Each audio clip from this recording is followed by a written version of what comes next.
Tiwari Tiwaru. Saya mahasiswa dari Sekolah Tinggi Teologi Anugerah Misi Nias Barat, program studi teologi. Baik, pada kesempatan ini saya akan membagikan materi mengenai hati dan dosa. Apakah itu dosa? Dari manakah berasal dosa itu? Dosa adalah pelanggaran terhadap hukum Tuhan. Dosa itu adalah berasal dari Adam dan Hawa. Manusia yang diciptakan oleh Tuhan pertama kali di bumi ini. Mereka tidak taat terhadap perintah Tuhan. Mereka tidak taat terhadap larangan yang telah diberikan Tuhan bagi mereka. Dan apa itu juga hati? Hati adalah tempat di mana perasaan, pikiran, dan juga kehendak seseorang berasal. Jadi, kita mengetahui apa itu hati dan dosa. Yang menjadi pertanyaannya saat ini yaitu, apa kaitan hati dengan dosa? Dosa dapat merusak hati kita.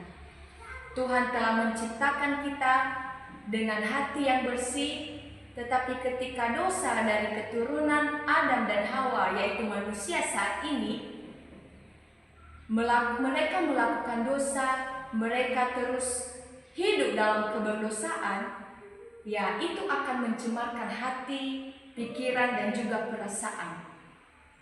Jadi,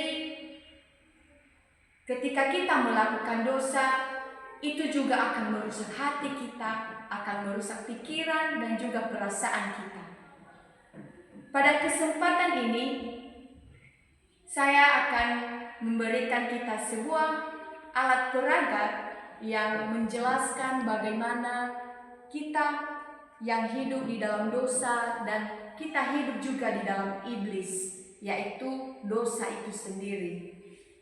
Di hadapan kita semua, saya telah menyediakan 2 gelas air yang berwarna putih yang melambangkan manusia dan yang satu melambangkan Tuhan Yesus. Dan di tengah-tengahnya ada air yang berwarna merah agak kecoklatan, yaitu yang dilambangkan sebagai iblis. Mari kita tes bagaimana itu kuasa iblis hidup di dalam hati manusia. Ketika manusia melakukan dosa, manusia hidup di dalam keberdosaan itu, apa saja hal-hal yang manusia lakukan di dalam kehidupan ini sekarang ini, terlebih-lebih kepada anak-anak yang suka melakukan dosa seperti mereka berbohong, mereka mencuri. Itu adalah akibat dari dorongan si iblis. Ketika iblis telah berkuasa di dalam hati manusia, hati manusia akan rusak dan tercemar. Jadi, ketika manusia terus berlarut-larut dalam dosa, hidup di dalam dosa dan mengikuti kemauan dari iblis itu, maka kita akan tercemar. Sayang sekali hati kita dikuasai oleh iblis dan kita tidak menjadi bersih lagi. Bagaimana solusi yang kita lakukan supaya hati kita bisa kembali bersih lagi? Supaya dosa kita bisa terhapuskan lagi? Ya, ketika kita percaya dan mengandalkan Tuhan Yesus Kristus. Tuhan Yesus Kristus datang untuk menebus dosa-dosa kita.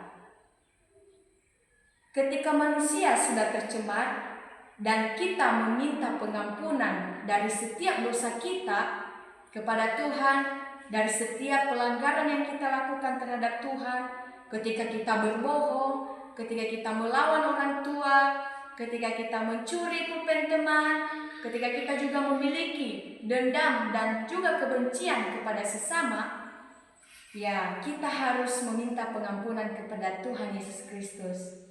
Tuhan Yesus Kristus akan berkuasa dalam hati kita. Ketika Yesus Kristus menghidupi kita, kita akan kembali bersih.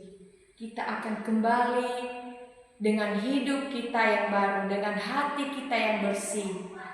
Siapa di sini yang tidak mau hatinya bersih? Ya, semua orang pasti mau mereka terbebas dari segala dosa-dosa mereka. Dan apakah juga iblis dapat menguasai Tuhan Yesus Kristus?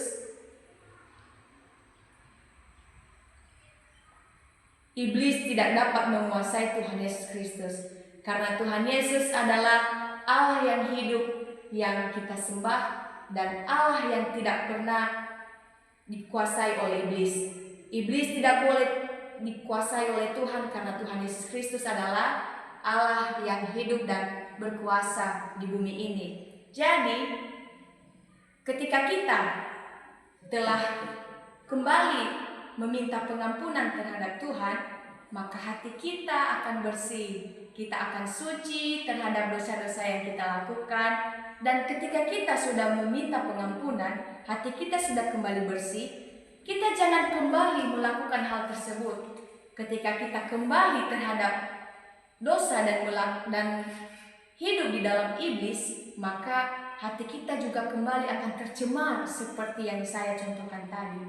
Jadi dengan alat peraga ini semoga dapat bermanfaat dalam kehidupan kita dan juga kehidupan kehidupan orang lain, dan juga bisa menjadi pedoman kita untuk kedepannya. Jadi pada saat ini materi yang saya bagikan itu bagaimana kita harus bisa menjaga hati kita, tidak mencemari hati kita, dan juga menjaga hati kita dari dosa, yaitu dengan tidak melakukan pelanggaran yang telah diberikan oleh Tuhan.